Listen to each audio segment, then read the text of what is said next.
नमस्कार साथियों, सीबीबी कल आईटीआई गुरु में आप सभी का स्वागत है। यूपी आईटीआई में कितनी मेरिट लिस्ट आती है, बहुत लोग के मन में डाउट होता है, क्योंकि ऐसे बहुत सारे लोग हैं जो कमेंट करते हैं जिनका नंबर कम होता है, वो ज़्यादा कमेंट करते हैं कि सर कितनी मेरिट लिस्ट आ जाएगी, क्या एक ही मेरिट लिस्ट आएगा उसी में सबका एडमिशन हो जाएगा, या फिर जो है जिनका नंबर कम है उनका एडमिशन कैसे होगा, या फिर कॉलेज में डायरेक्ट जाके एडमिशन कैसे कराते हैं उसके बारे में बता दीजिए। तो ऐसे न जाने कितने आपके सवाल थे, उन सवालों का जवाब आज के इस वीडियो में मिलने वाला है। तो चलिए शुरुआत करते हैं। उससे पहले आपको बता दें कि जो लोग फॉर्म अप्लाई नहीं किए हैं वो 22 जून तक जो है फॉर्म अप्लाई कर सकते हैं। 22 जून तक इसकी जो है फॉर्म भरने की लास्ट डेट है।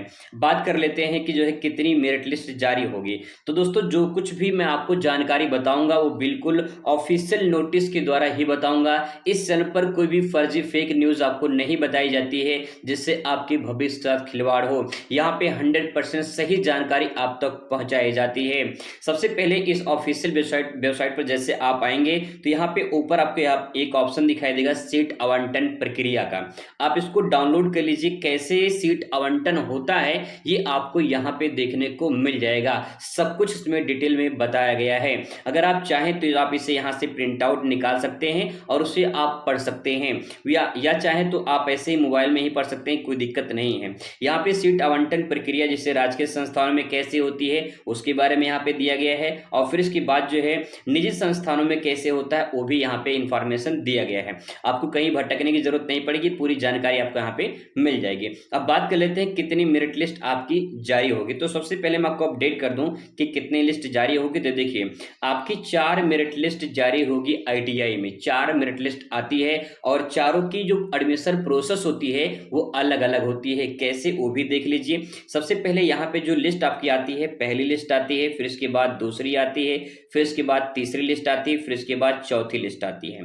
इसमें दोस्तों मजेदार बात यह है कि पहली लिस्ट में जिनका नाम आता है और दूसरी में जिनका नाम आता है वो अपने ट्रेड और कॉलेज को चेंज कर सकते हैं। अगर उनको मनपसंद ट्रेड या कॉलेज नहीं मिलता है तो उसे बदल सकते हैं। ये फर्स्ट और सेकेंड राउंड वालों को मौका मिलता है।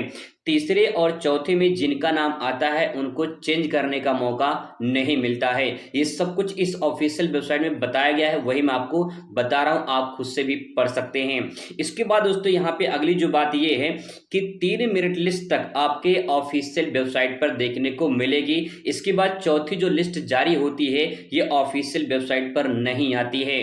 तो पता कैसे चलेगा एडमिशन के बारे में? तो आपको बता दें, ये जो चौथा राउंड होता है ये डायरेक्ट जो है आप कॉलेज में जाकर अपना जो डॉक्यूमेंट वगैरह होता है या फिर जो भी आपका डिटेल होता है वो जाके जमा करते हैं। कॉलेज में डायरेक्ट जाके एडमिशन करा सकते हैं चौथे राउंड में, लेकिन जो बची सीटें होती हैं उसी पर एडमिशन मिलता है। ठीक है दोस्तों, आप यहाँ पे देख सकते हैं, यहाँ पे लिखा है, जो है यहाँ पे लिखा गया है द्वितीय चरण। ठीक है, अपग्रेडेशन चयन सूची के साथ, मतलब अपग्रेडेशन मतलब क्या होता है कि जो फर्स्ट राउंड में चेंज किए हैं, अपग्रेड किए हैं, उनका लिस्ट के साथ दूसरी लिस्ट जारी होती है। तो दूसरा लिस्ट यहाँ पे दिया गया है। पहला जो ऊपर है यहाँ पे पहला जो है ऊपर दिया गया है, ठीक है, और दूसरा यहाँ पे दिया गया है। तीसरा मैं दिखा दे रहा हूँ, यहाँ पे देखिए लिखा गया है तीसरा चरण। ठीक है, तीसरा चरण हो गया।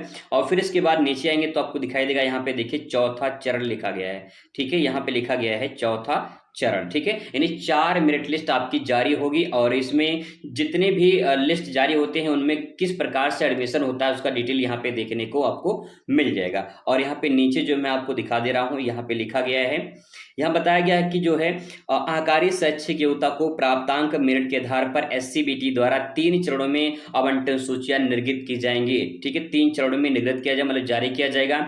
जो चौथा चरण होगा उस चरण में अवशेष रिक्त रह गई सीटों पर, यानी चौथे चरण में जो सीटें बच जाती हैं उसमें नोडल प्रधानाचार्य का मतलब होता है जो गवर्नमेंट में मुख्य जो है जो कॉलेज होते हैं उनके प्रधानाचार्य को नोडल प्रधानाचार्य कहा जाता है।